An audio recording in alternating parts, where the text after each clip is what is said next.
Assalamualaikum warahmatullahi wabarakatuh. Halo adik-adik semuanya, ketemu lagi di video learning bersama saya Siti Nur Aisyah dan masih di mata kuliah diagnosis penyakit tanaman dengan topik yang sama yakni karakteristik jamur penyebab penyakit tanaman. Nah, di video learning part 2 ini kita akan lebih fokus membahas khusus tentang jamur patogen tanaman, di mana kita akan fokus lebih banyak melihat apa sih bedanya antara perilaku dari jamur yang menyebabkan penyakit pada tanaman dengan jamur-jamur lain yang tidak patogen, ya, sehingga kita bisa tahu bagaimana cara kerja dari jamur itu ketika menyebabkan penyakit pada tanaman. Mari kita kenali terlebih dahulu apa sih karakter pertama sehingga satu spesies jamur dapat kita sebut sebagai patogen penyebab penyakit tanaman.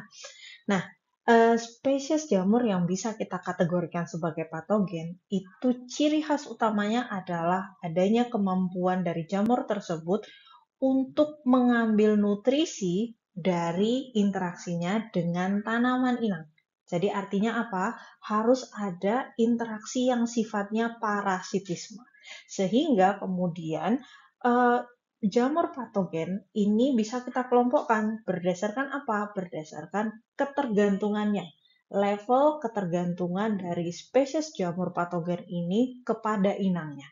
Dan berdasarkan aspek tersebut, kita bisa membagi jamur patogen menjadi dua golongan besar.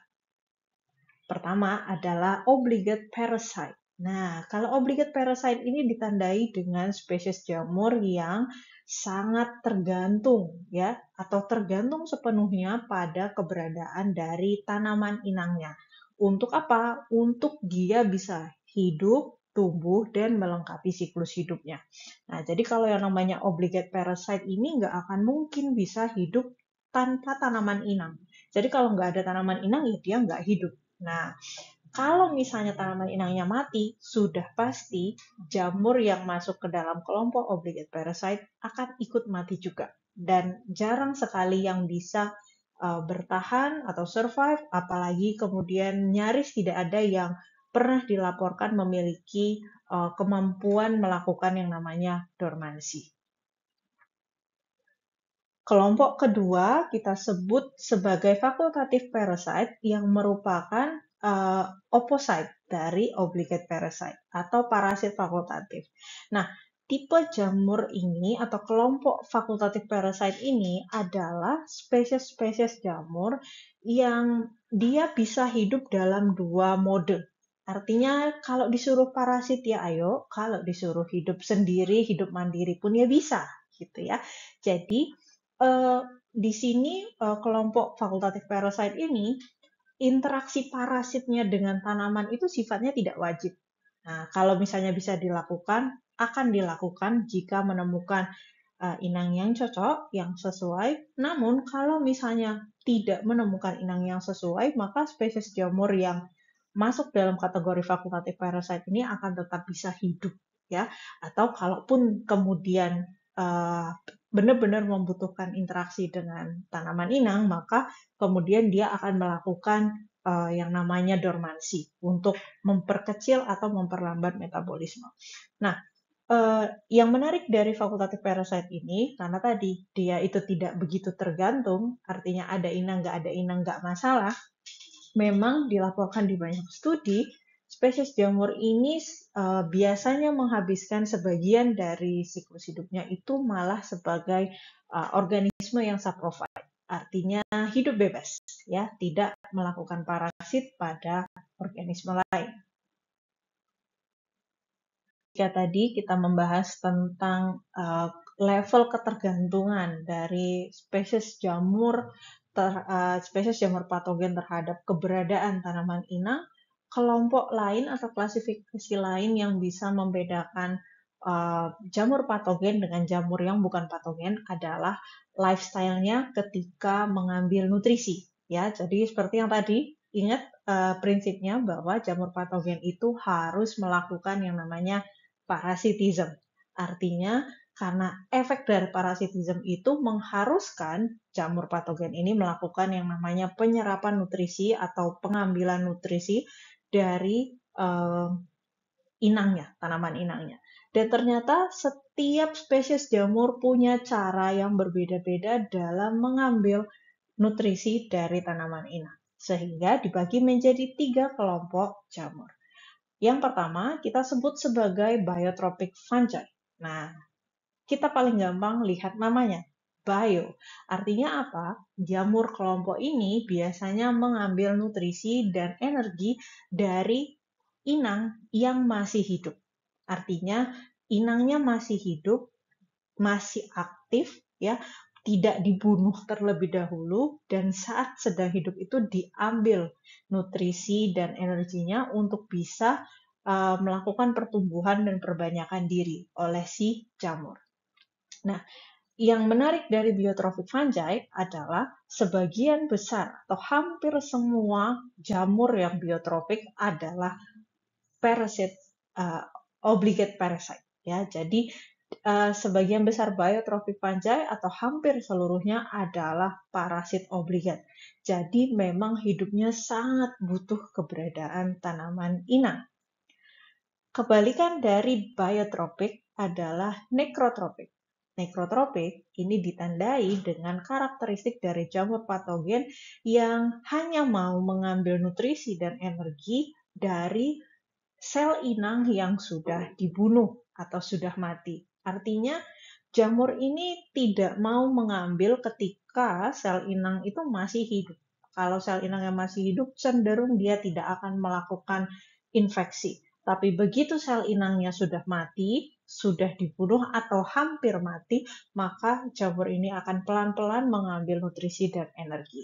Dan sebagian besar atau hampir semua jamur yang tergolong ke dalam nekrotropik adalah fakultatif parasite. Artinya sebagian besar hidupnya adalah sebagai saprophyte, ya. Jadi dia benar-benar hanya melakukan parasit ketika memang ingin mengeluarkan aktivitas infeksinya saja.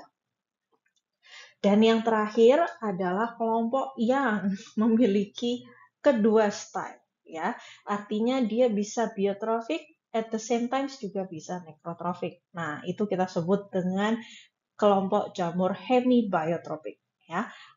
Hemibiotropik punya lifestyle yang berbeda dari dua kelompok sebelumnya, ya, biotropik dan nekrotropik. Karena apa?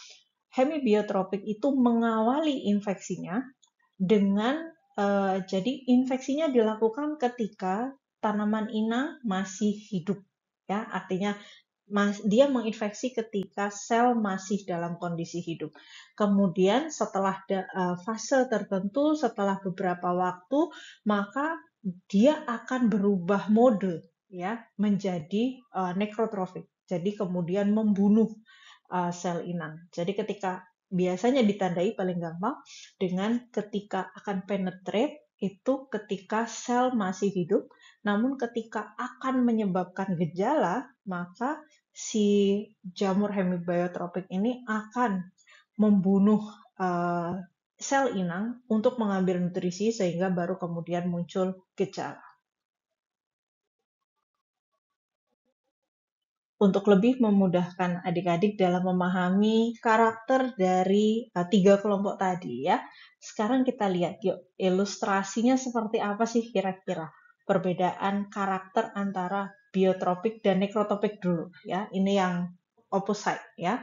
Nah, di sini kita lihat contohnya di biotropik, ya. Jadi kalau kita lihat ini adalah sel tanaman yang masih hidup, ya, yang hijau-hijau ini. Nah, ini adalah struktur dari si jamurnya, ya. Di sini dicontohkan adalah Ustilagomydis, kemudian ada Cladosporium fulvum, ya, di mana di sini kita bisa lihat ketika jamurnya melakukan penetrasi pada sel tanaman inang, terlihat bahwa selnya itu masih hidup, ya. Jadi proses penetrasinya berlangsung di mana dari sporanya kemudian tumbuh, ya, tumbuh membentuk haustoria, ya. Ini H ini adalah haustorium atau haustoria yang kemudian akan masuk ke dalam sel. Nah, setelah masuk ini kemudian dia akan mengambil nutrisi dari sel tanaman tersebut. ya.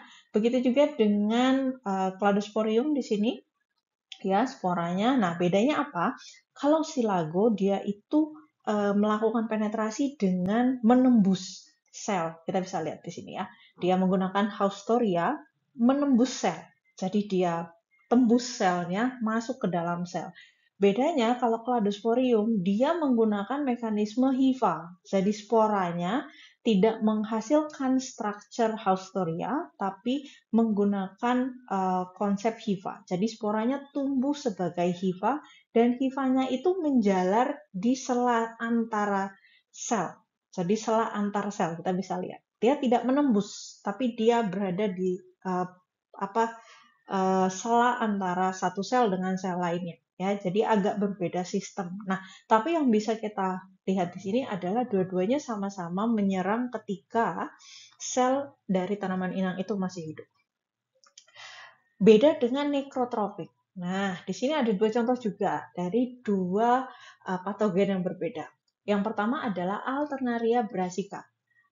Alternaria brassica ini penyebab busuk, ya, penyebab busuk. Nah, di sini kita bisa lihat bahwa kalau pada Alternaria, konsepnya agak mirip seperti Cladosporium, karena sporanya itu kemudian tumbuh sebagai apresoria, ya, apresoria. Jadi bukan hifa tapi apresoria, dan kemudian menyerang antar sel, ya, menyerang antar sel. Dan pergerakan dari apresoria ini menyebabkan matinya sel dari tanaman. Kita bisa lihat di sini, ya, dia berubah warna. Berubah warna ini artinya apa? Selnya mati, dibunuh. Nah, ketika sudah dibunuh, baru diambil nutrisinya, ya, diambil nutrisinya. Kemudian di sisi yang lain itu yang berbeda, sedikit berbeda caranya adalah Sclerotonia sclerotorium. Ini salah satu patogen yang sangat merugikan, ya. Dan di sini dia memanfaatkan struktur namanya sklerotia. Sklerotia itu mirip seperti spora, ya, mirip seperti spora, di mana sifatnya hifanya itu nembus sel, ya. Kalau ini dia bergerak antar sel, kalau ini nembus, tapi yang nembus itu hifa, ya. Agak beda dengan Ustilago. Ustilago itu yang nembus adalah Haustorianya. Nah, ini yang nembus adalah hifanya. Hifanya nembus ke sel, dalam sel, kemudian membunuh sel itu. Setelah selnya dibunuh, baru kemudian nutrisinya diambil. Nah, karena mereka ini berbeda, antara biotropik dan nekrotropik berbeda, maka juga ada karakter yang berbeda dari keduanya. Ya, di mana kalau biotropik itu serangannya cenderung relatif lebih mild. Kenapa? Karena patogen dari golongan ini harus memastikan agar hostnya itu tetap hidup, nggak boleh sampai mati. Kalau inangnya sampai mati, otomatis mereka ikutan mati. Berbeda dengan nekrotropik. Nekrotropik itu begitu masuk ke dalam sel, tugas pertamanya adalah membunuh. Jadi secepat mungkin, sesegera mungkin yang harus dilakukan adalah membunuh sel, sehingga kemudian semakin cepat selnya mati, semakin cepat juga mereka bisa mengambil nutrisi dan energi dari sel tanaman ini. Nah, pertanyaannya berikutnya, gimana kalau dia itu bukan nekrotropik, tapi juga bukan biotropik, melainkan hemibiotropik?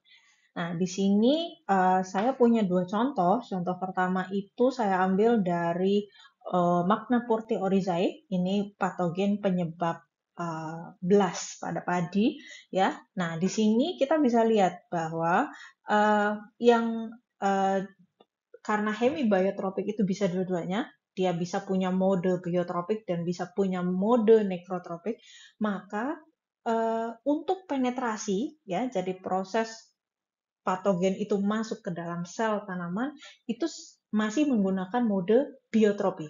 Artinya dia membiarkan sel tanaman itu tetap hidup. Seperti di sini contohnya.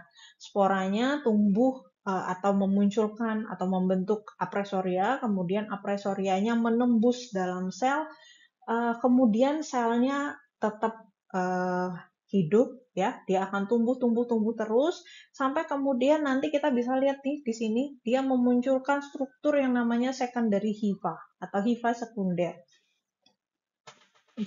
Nah, hifa sekunder ini yang kemudian bertugas untuk membunuh sel, ya. Jadi di sini mode biotropi itu sangat dibutuhkan untuk melakukan penetrasi.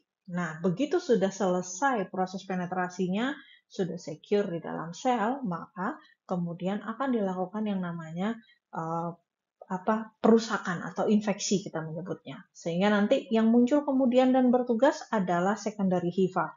Ketika secondary hifa bertugas, maka sel itu mulai dibunuh dan pada posisi inilah baru kemudian kita bisa melihat gejala pada tanaman yang diserang. Contoh kedua, itu kita bisa lihat dari patogen penyebab penyakit pate atau kita sebut sebagai Coletotrichum spp atau spesies Coletotrichum. Mirip seperti magna porte, ya. Jadi attachment-nya untuk bisa nempel ke host, sifatnya itu masih biotrofi, ya, masih santai, belum membunuh, ya, masih menghasilkan spora, sporanya menemukan apresoria, kemudian melakukan penetrasi, ya, sampai kemudian penetrasi beres, sudah membesar, ya, sudah ada hifa yang tumbuh di dalam, kemudian kita bisa nyebut ini sebagai primary hifa juga, atau hifa primer. Kalau ini tadi nyebutnya intracellular hifa. Hifa primer ini tugasnya ketika sudah beres, sudah membesar di dalam sel, kemudian dia akan mulai memunculkan yang namanya hifa sekunder, yang kemudian akan bertugas untuk membunuh, ya, membunuh si sel tersebut. Sehingga kemudian disinilah terjadi fase yang kita sebut sebagai nekrotrofi, di mana kemudian fase inilah yang akan menghasilkan gejala yang kita bisa lihat pada organ tanaman yang diserang. Sekian video learning part 2 kali ini. Semoga adik-adik bisa memahami materi ini, topik ini dengan mudah. Dan terima kasih sudah meluangkan waktu untuk menyaksikan video learning kali ini. Tapi video learning ini masih belum selesai. Masih ada satu part lagi di mana kita akan membahas lebih detail mengenai bagaimana caranya jamur itu bisa menyerang tanaman sampai akhirnya tanamannya jadi sakit. So, pastikan adik-adik menonton video learning part 3 ya. Sampai ketemu di video learning berikutnya. Wabillahi taufiq wal hidayah. Assalamualaikum warahmatullahi wabarakatuh.